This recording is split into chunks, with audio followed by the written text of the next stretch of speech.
Corinthians bem perto de anunciar Gustavo Henrique, ex-zagueiro do Santos e do Flamengo, como seu novo reforço. O vídeo de hoje do canal do Nicola traz detalhes da contratação e fala também sobre a busca do São Paulo por um técnico. A prioridade no momento é um estrangeiro. Vou te atualizar quem pode e quem não pode ser contratado.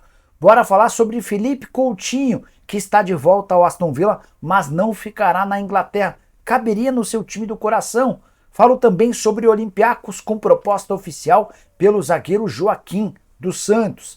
As últimas do mercado, Peck praticamente vendido pelo Vasco da Gama, seu destino o Los Angeles Galaxy. Falo também sobre transferências, bastidores, muita informação, tenho certeza que você vai curtir esse vídeo.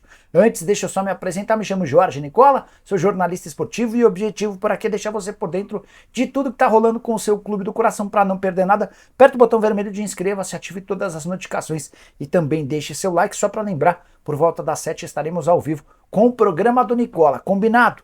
Bora começar com aquele tradicional giro de notícias e a primeira informação é sobre Nicolás de la Cruz, que desembarca às 13 horas desta terça-feira no Rio de Janeiro.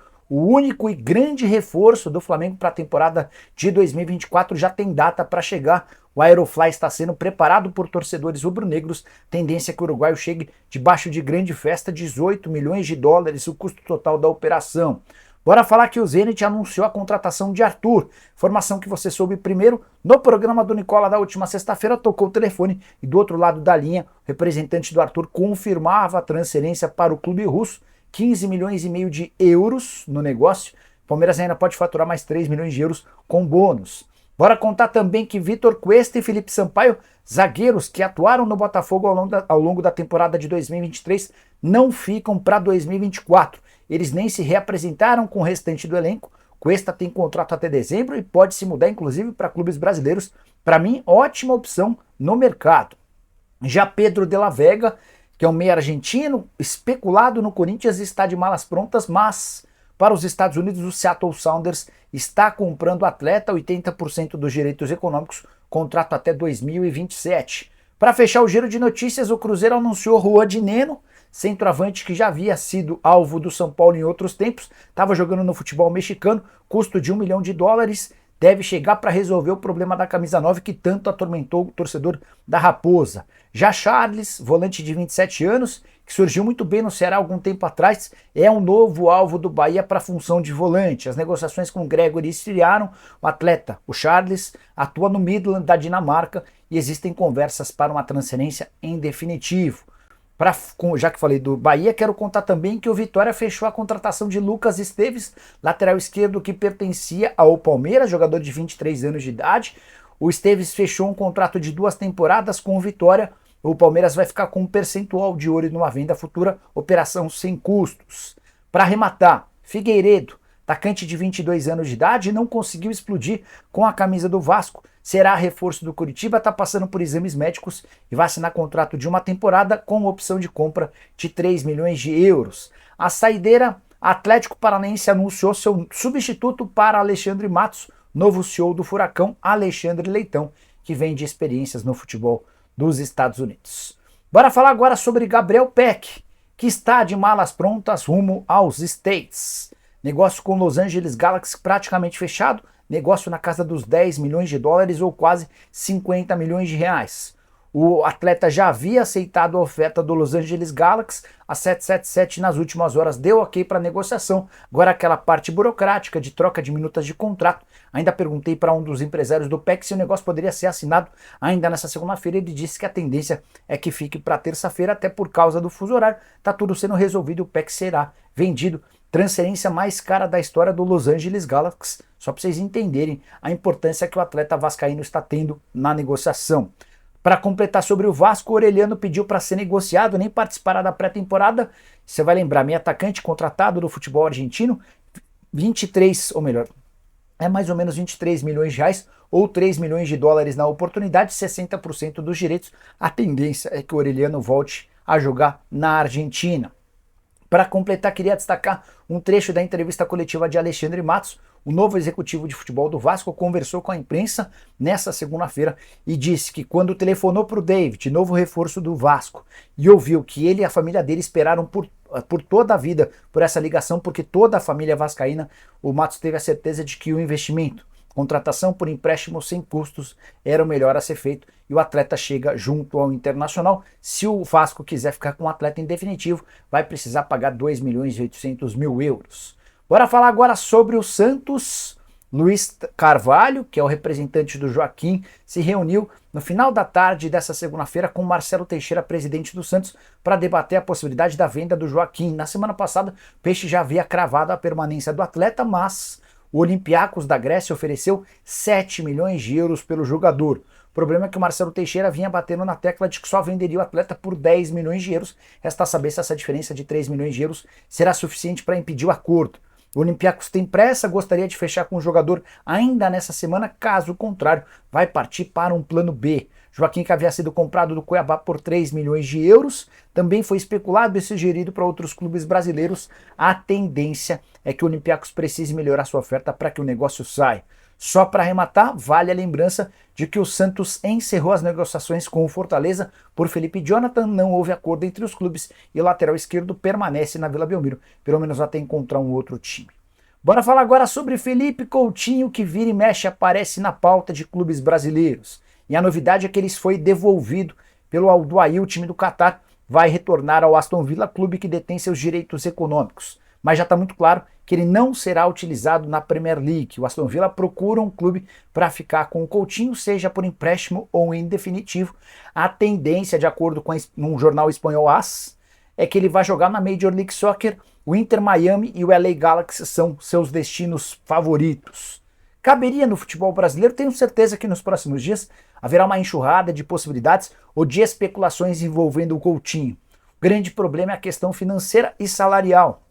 Ainda que o Aston Villa tope emprestá-lo de graça, o Aston Villa não gostaria de ajudar com participação nos salários. E o meia brasileiro fatura 3 milhões e meio de reais por mês. Hoje no Brasil não há ninguém nem ganhando perto disso. Então seria um salário completamente fora da realidade. Se não aparecerem ofertas para ele, algum clube brasileiro tiver paciência e puder convencer o Aston Villa a ajudar no pagamento dos salários, a partir daí pode sair negócio. Coutinho, que tem só 31 anos de idade e algum tempo atrás havia sido comprado pelo Barcelona por 135 milhões de euros, atleta que também esteve no Bayern de Munique. Gostaria no seu time do coração? Use espaço para comentários e deixe a sua opinião, beleza? Bora falar agora sobre Gustavo Henrique, novo reforço do Corinthians, ou quase. É que o Valladolid, dono dos direitos econômicos do atleta, já topou ceder o jogador ao Corinthians de graça. Vale a lembrança de que o Valladolid, time da segunda divisão da Espanha, cujo dono é Ronaldo. Se o Valladolid é dono de 100% dos direitos federativos, tem 40% dos direitos econômicos. E é exatamente por não ser dono de tudo que o negócio ainda não pode ser dado como oficial. Antes de gravar esse vídeo, conversei com o Luiz Carvalho, que é o representante do Gustavo Henrique, e ele contou que nessa terça-feira vai entrar em contato com o Fenerbahçe para ver se o Fenerbahçe topa ceder o atleta, deixando percentual para o Corinthians. O Corinthians não paga nada e vai ter o menor percentual. Isso, claro, se o Fenerbahçe topar. Em relação ao Valladolid, já está tudo certo. Valladolid, vale a lembrança, tem 40% do valor de uma venda futura, o Fenerbahçe tem direito a 60%. A ideia é que o Corinthians tivesse a menor fatia, até porque não vai colocar dinheiro, mas que Valladolid e Fenerbahçe cedessem proporções iguais ao Timão. Vamos tentar imaginar uma possibilidade de o Corinthians com 25% dos direitos econômicos e o restante dividido de forma proporcional entre o Valladolid e também o time turco. Gustavo Henrique tem 30 anos de idade, não conseguiu se firmar como titular na segunda divisão do futebol espanhol, até por isso sua liberação é das mais tranquilas, pelo menos da parte do Valladolid. É jogador que chega para formar, na teoria, a dupla de zaga que já foi do Santos. Gustavo Henrique e Lucas Veríssimo formaram uma das melhores duplas de zaga do futebol brasileiro alguns anos atrás. A diferença é que se o Veríssimo está sendo comprado por 8 milhões de euros, o Gustavo Henrique chega sem custos. Só para completar sobre o Timão, quero contar que o volante Eric do Atlético Paranaense, contei para vocês pela manhã, que o presidente do Atlético, Mário Celso Petralha, reluta em vender o jogador.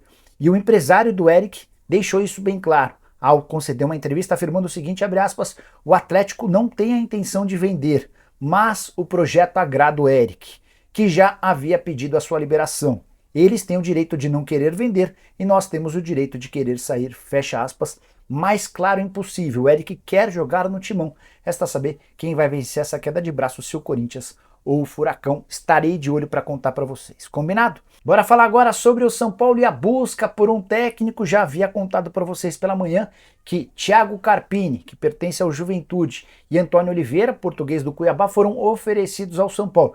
Mas o objetivo do tricolor é trazer alguém de mais nome, de preferência um estrangeiro. E boa parte da tarde dessa segunda-feira foi dedicada a reuniões para que dirigentes do São Paulo pudessem debater alternativas. Tem alguns nomes que já dá para a gente riscar do caderninho. Entre eles, por exemplo, o Cuca, que é brasileiro. O São Paulo não quer se meter no problema do Cuca e já o descartou.